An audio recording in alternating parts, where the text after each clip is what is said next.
नमस्कार। School study point YouTube channel पर मैं रविंद्र वर्मा आप सब हिंदी प्रेमियों का हार्दिक अभिनंदन व स्वागत करता हूं। आज हम आपके सामने हिंदी के संबंध में एक बढ़िया सा और आसान सा विषय लेकर आए हैं।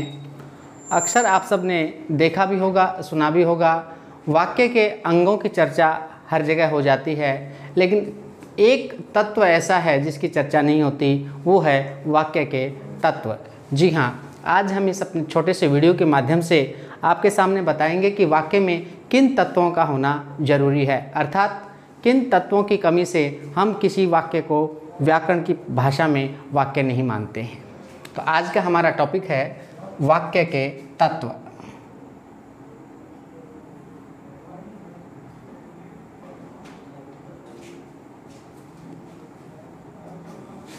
विद्वानों के अनुसार वाक्य के 6 तत्वों को अनिवार्य माना गया है। जब तक ये 6 तत्व वाक्य में नहीं होते तो कहीं ना कहीं वाक्य की कोई कमी व्याकरण की दृष्टि से रहती है। आज हम उन 6 बिंदुओं पर आपके सामने विस्तार से चर्चा करेंगे और आपको समझाने का प्रयास करेंगे। पहला तत्व जो है वो है योग्यता।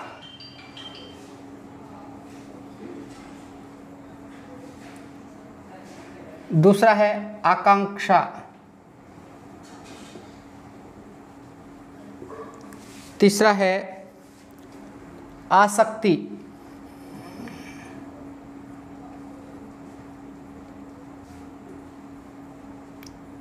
चौथा है पदक्रम।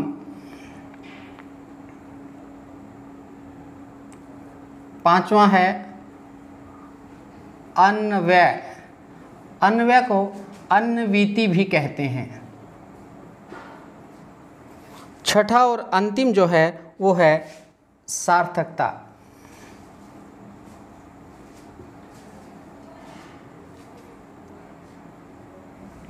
हम इन 6 तत्वों के ऊपर आपके सामने एक एक करके बिंदु अनुसार चर्चा करेंगे और आपको बताएंगे कि ये 6 हम तत्व अगर वाक्य के अंदर नहीं हैं तो किस प्रकार हम उसको अस्वीकार कर लेते हैं। सबसे पहला है हमारे पास योग्यता। ये समझाने से पहले मैं बता देता हूँ, वाक्य की रचना जो है वो 3 अंगों से होती है। हम जानते भी हैं हमारे पास वाक्य में सबसे पहले किस चीज़ की आवश्यकता होती है, कर्ता की आवश्यकता होती है, उसके पश्चात कर्म की आवश्यकता होती है और तीसरा और अंतिम तत्व क्रिया के रूप में होता है। यह अलग बात है कि तीनों अनिवार्य रूप से उपस्थित नहीं होने पर भी वाक्य बन जाता है। कर्म के बिना भी वाक्य बन जाता है, क्रिया के बिना भी वाक्य बन जाता है, कर्ता के बिना भी वाक्य बन जाता है, लेकिन 3 तत्वों को हम इसके हिस्से के रूप में जानते हैं। तो इन तीनों को ध्यान में रखते हुए आज हम वाक्य के तत्वों की चर्चा करेंगे। पहला हमने बताया योग्यता।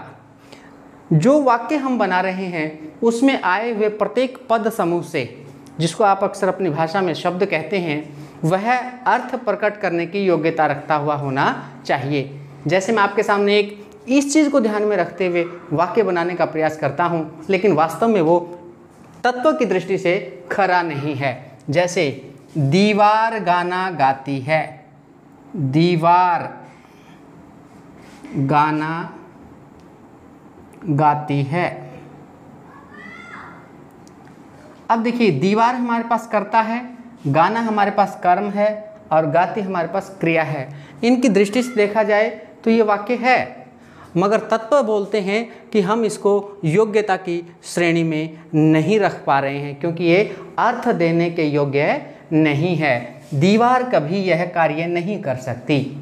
इसी प्रकार जैसे हम कह दें गाय घास पीती है, गाय घास पीती है, निश्चित रूप से इसके ऊपर हम कसौटी कसें तो गाय हमारी कर्ता के रूप में है, घास कर्म के रूप में है और पीती क्रिया के रूप में है। लेकिन वाक्य की दृष्टि से अगर देखा जाए तो ये तत्वों में योग्यता कहीं भी उपलब्ध हमें दिखाई नहीं देती है। इस प्रकार के वाक्य को भी हम क्या नहीं कह सकते, वाक्य।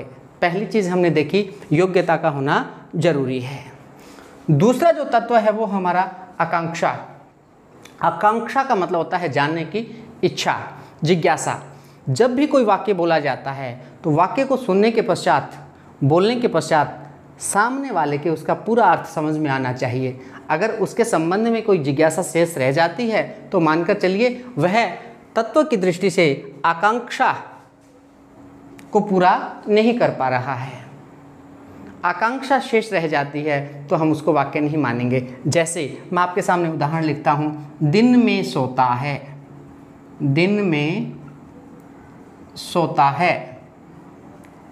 कहने को तो हमारा ये वाक्य है, दिन में सोता है बिल्कुल, लेकिन आप दिमाग लगाकर, मस्तिष्क लगाकर, थोड़ा सा जोर डालकर सोचेंगे, दिन में सोता है, बात पूरी नहीं हो पाई।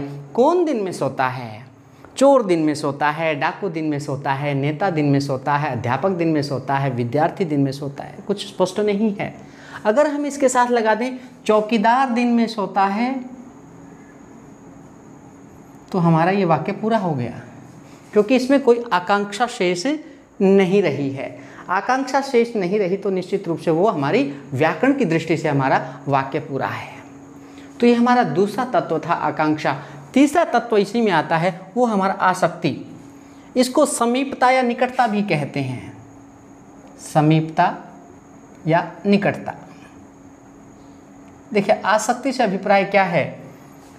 जो हमारे वाक्य हैं उनके अंदर एक निश्चित अंतराल लाने के लिए हम विराम चिन्हों का प्रयोग करते हैं और विराम चिन्ह के माध्यम से उसका अर्थ स्पष्ट हो जाता है। लेकिन कई बार हम इस प्रकार की स्थिति पैदा कर देते हैं कि उसमें आसक्ति, समीपता या निकटता का भाव नहीं होता।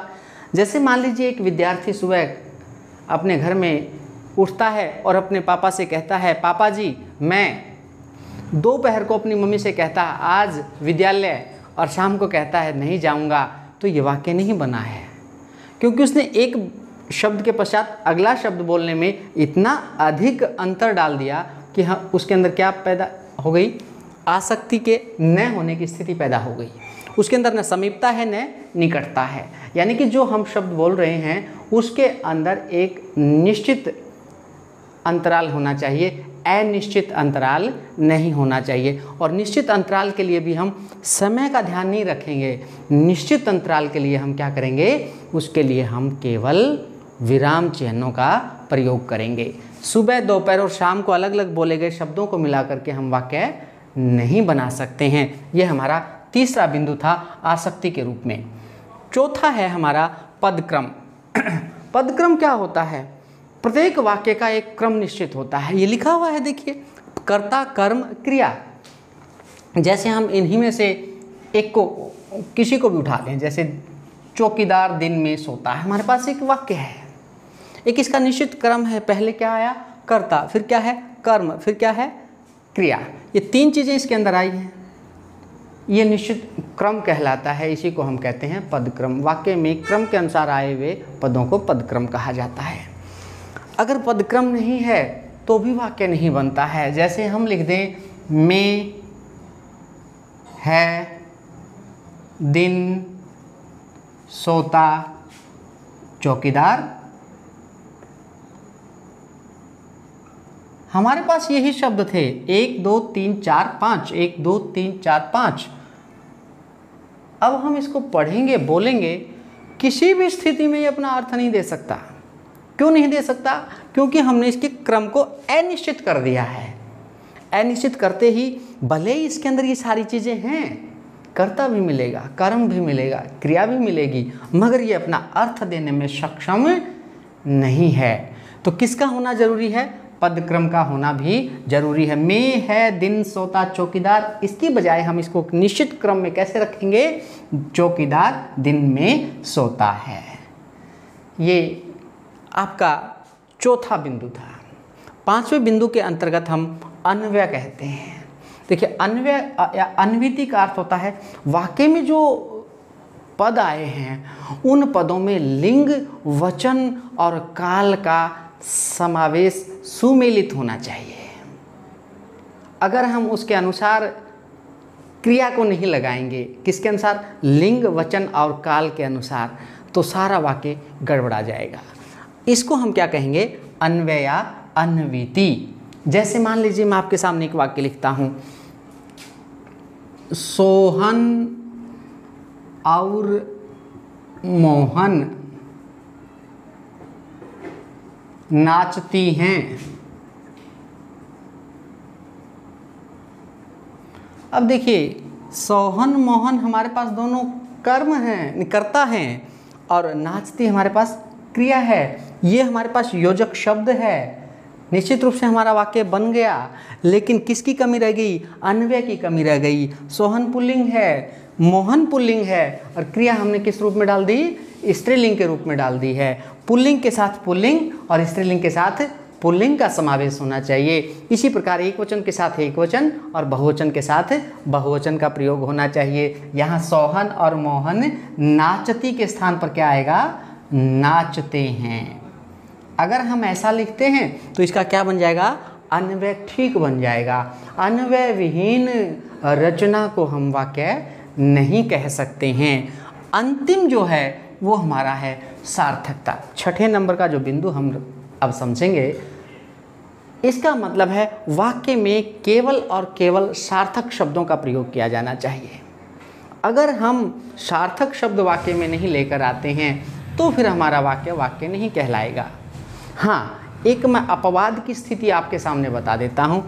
जैसे कुछ ऐसे शब्द जो निरर्थक हैं लेकिन सार्थक के साथ जुड़े हुए हैं, उनका प्रयोग करके तो हम वाक्य बना सकते हैं, लेकिन केवल निरर्थक और अनावश्यक शब्दों से हम वाक्य की रचना नहीं कर सकते हैं। जैसे मान लीजिए एक छोटा सा उदाहरण मैं आपको देता हूँ। घर आए मेहमान को पानी वानी पिलाना चाहिए। घर आए मेहमान को पानी वानी पिलाना चाहिए। देखिए, निश्चित रूप से आप देख रहे होंगे पानी के साथ वानी निरर्थक शब्द का हमने प्रयोग किया है, परंतु यहाँ इसके साथ जुड़कर ये प्रयोग करने योग्य हो गया है। यहाँ हम निरर्थक का भी प्रयोग कर रहे हैं, वो अपना अर्थ यहाँ किसके साथ जुड़कर दे रहा है? पानी। लेकिन हम केवल इस प्रकार के निरर्थक शब्दों से वाक्य की रचना नहीं कर सकते। मैंने कहा अपवाद के रूप में ये आ सकते हैं। अपवाद के रूप में एक उदाहरण और भी दे सकते हैं। जैसे कोई चिक चिक शब्द नहीं है, लेकिन अचानक कोई व्यक्ति घर में आए, बहुत शोर कर रहा हो कोई, तो कह सकता है क्या चिक चिक लगा रखी है। देखिए, क्या